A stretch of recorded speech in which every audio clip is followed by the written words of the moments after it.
Hello YouTube, this is the one and only GI Nerd Commander, and today we're going to take a look at the Iron Grenadiers Anti-Gravity Pod. Originally released in 1988. This is the 1989 version. Not that there's any difference. They just released it from 88 till 1990. So, let's get right into it then. I found out one thing quite kind of interesting about this vehicle. There wasn't really, it was actually really hard to find any information really about it.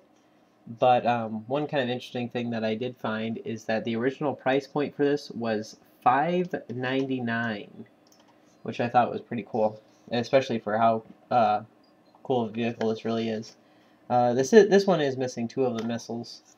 I'm sure I have them somewhere. But all in all, stickers on here have really stood the test of time, except for this one up here, kind of loose. And the cockpit is quite scratched. And there's also, I don't know how well you'll be able to pick it up on the camera, but you'll notice it has this kind of really odd moldy dust debris on it. It's been in my garage for quite some time. I actually kind of forgot that I even still had it until my mower didn't work today, and I was just kind of rummaging through the garage and I found it, and I was like, hey, look at that, that's pretty cool. So anyway, let's get back into it. Vehicle itself was designed basically as a Iron Grenadier, supposed to be able to maneuver very quickly and be all cool and stuff. Cockpit opens up fairly easily. The only problem I ever had with this when I was a kid was that this would come out on occasion. Whoops. And this is like way scratched up. The cockpit's actually pretty nice. Nothing really too special, just one sticker and a seat. These guns do move. I don't know why it wouldn't really make sense to be flying and then have one go like that, but I think that it was more for assembly than anything else. And you have your two missiles, and these both move at the same time. It has a little tail fin back here. So really cool looking vehicle. One of my favorites. This is definitely when G.I. Joe started going a little bit more into the sci-fi, more obscure form of weaponry. But it works. It looks cool. So who cares? One other vehicle that this always reminded me of was the Slave 1. So it had a special place in my heart.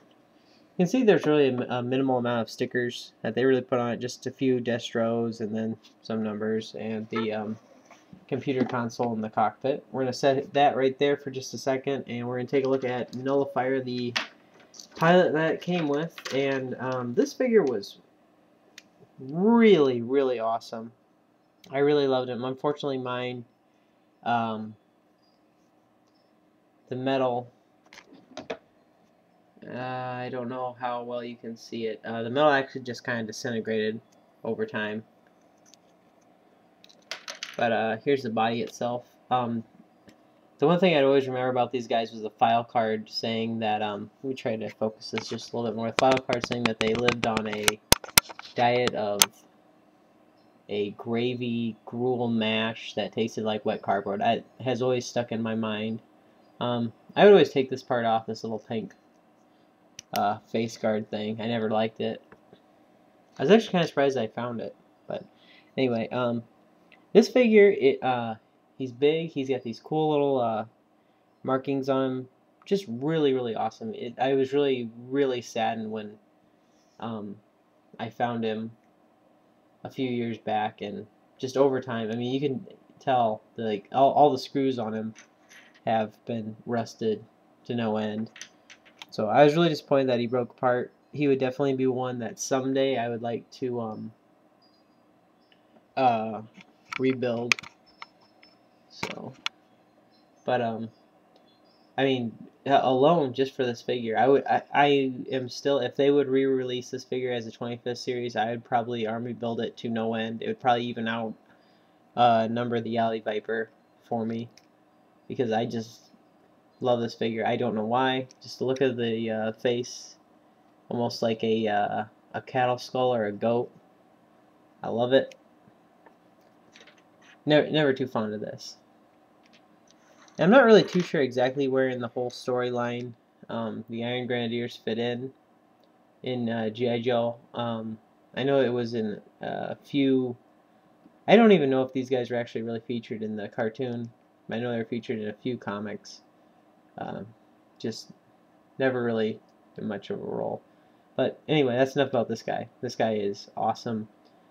And someday I will hopefully be able to rebuild this one. I don't want to get a different one. I know a lot of people like they want to go back and buy like the original figures. Not me. I like having the dust and the dirt on them from playing with them. It's just that to me is just a bigger part of the memories that I had with these guys. Another really cool thing before I put this guy down is he does have like little bullet holes on his chest there, and mine still has the dirt. You really can't see it. Dirt kind of caked in there. So, still one of my favorite figures ever made. And it would fit into here. He wouldn't fit in here the best, so I found this guy that we're going to try to put in here. And there's two different handles here that you can hold on to. I'll just close that up there. And like I said, this is scratched beyond scratch, so it's kind of hard to see him in there exactly. But I mean, this is a really cool thing. I would probably try to find more of these someday. So that's how a figure would fit in there. I forget what this guy's name is, but he came with the Devastator, I think it was. So anyway, I did grab this figure because he came not really from the same era as far as when this toy was made, but sort of because this was also during like the Python Patrol stuff. And I haven't actually tried this, so I'm just going to try to put him in here real quick. I really like this figure. I know most people didn't, but I really like him. And, whoop, it fell down. Doesn't quite seem to want to fit too well. No, he does fit. He fits not too bad, actually. So it looks pretty cool. There we go. Alright. So a 20, I didn't even think he'd be able to fit in there, but he does. It's all about the head space in there. If you can fit the head in there, then you can fit the figure in there. So all in all, this is a cool little toy. I don't know what they would go for on eBay now, but I would definitely try to find a few.